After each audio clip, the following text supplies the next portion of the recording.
ಪ್ರವಚನಕಾರರಿಗೆ ನನ್ನ ಭಕ್ತಿಪೂರ್ವಕ ನಮನಗಳನ್ನು ಸಲ್ಲಿಸುತ್ತಾ, ವೇದಿಕೆ ಮೇಲೆ ಆಸೀನರಾದಂಥ ಹಿರಿಯರು, ಆಲ್ಮೇಲ್ ಗ್ರಾಮೀಣ ಅಭಿವೃದ್ಧಿ ಸಂಸ್ಥೆಯ ಅಧ್ಯಕ್ಷರು ಹಾಗೂ ಅರ್ಬನ್ ಬ್ಯಾಂಕಿನ ಅಧ್ಯಕ್ಷರಾದ ಶೋಭಾ ಗುಂದಿಯವರೇ ಹಾಗೂ ಅಂಜುಮನ್ ಸಂಸ್ಥೆಯ ಕಾರ್ಯದರ್ಶಿಗಳು, ಜಿಲ್ಲಾ ಕಾಂಗ್ರೆಸ್ಸಿನ ಪ್ರವರ್ತಕರಾದಂಥ ಎಸ್.ಎಂ. ಗಣೇಶ್ ಸಾಹೇಬ್ರೆ ಹಾಗೂ ಪ್ರೇರಣಾ ಪಬ್ಲಿಕ್ ಶಾಲೆಯ ಅಧ್ಯಕ್ಷರಾದಂತಹ ಗುರುಗಳಾದಂಥ ಆಡಿ ಕುಲಕರ್ಣಿ ಸರ್ ಮತ್ತು ವೇದಿಕೆ ಮೇಲೆ ಆಸೀನರಾದ ಎಲ್ಲ ಹಿರಿಯರೇ, ಇಲ್ಲಿರುವ ಎಲ್ಲ ಈ ಮಠದ ಭಕ್ತಾದಿಗಳೇ, ತಾಯಂದಿರೇ,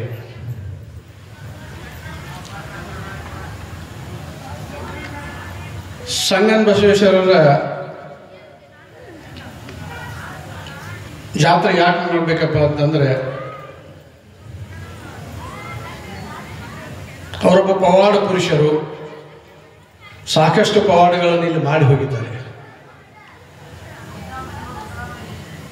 ಮನುಷ್ಯನಾಗಿ ಹುಟ್ಟಿ ಬಂದ ಮೇಲೆ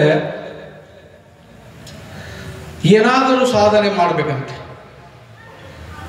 ಇಲ್ಲವಾದರೆ ಕಲ್ಲು ಮರಗಳಿಗೆ ನಮಗೇನು ವ್ಯತ್ಯಾಸ ಅಂತ ಹೇಳ್ತಾರೆ. ಅಂಥ ಸಾಕಷ್ಟು ಸಾಧನೆಗಳನ್ನು ಮಾಡಿ ಹೋಗಿರುವ ಶ್ರೀ ಸಂಗನ್ ಬಸವೇಶ್ವರರ ಅವರ ಜಾತ್ರೆಯನ್ನು ನಾವು ಇಲ್ಲಿ ಯಾಕಂದ್ರೆ ಪ್ರತಿ ವರ್ಷ ಮಾಡ್ತಾ ಇದ್ದೇವೆ. ಸಾಕಷ್ಟು ಪವಾಡಗಳನ್ನು ಕೂಡ ಅವರು ಮಾಡಿದ್ದಾರೆ.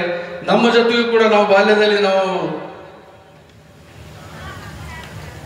ಈ ಒಂದು ಎಜುಕೇಶನ್ ಮುಗಿಸಿ ಬಂದ ನಂತರ ನಮ್ಮ ಜೊತೆನೂ ಕೂಡ ಒಂದು ಜೀವನದ ಒಂದು ಪವಾಡಗಳನ್ನು ಸಂಗನ ಬಸವೇಶ್ವರರ ಜೊತೆ ನಡೆದು ಹೋಗಿದೆ.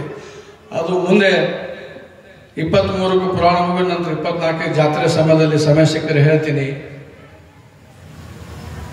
ಯಾಕಂದ್ರೆ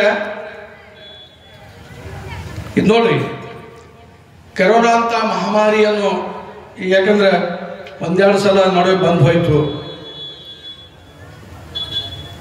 ನಮಗೆ ಅತಿ ಬೇಕಾದವರನ್ನು ನಾವೆಲ್ಲ ಕಳ್ಕೊಂಡೆವು, ಆತ್ಮೀಯರಾದವರು, ಸೋದರರನ್ನು ಎಲ್ಲವನ್ನು ಕಳ್ಕೊಂಡೆವು. ಯಾಕಂದ್ರೆ ಈ ಜೀವನ ಶಾಶ್ವತವಲ್ಲ. ಅದಕ್ಕೆ ಇಂಥ ಸತ್ಸಂಗದಲ್ಲಿ ನಾವೆಲ್ಲ ಪಾಲ್ಗೊಳ್ಬೇಕಾದ್ರೆ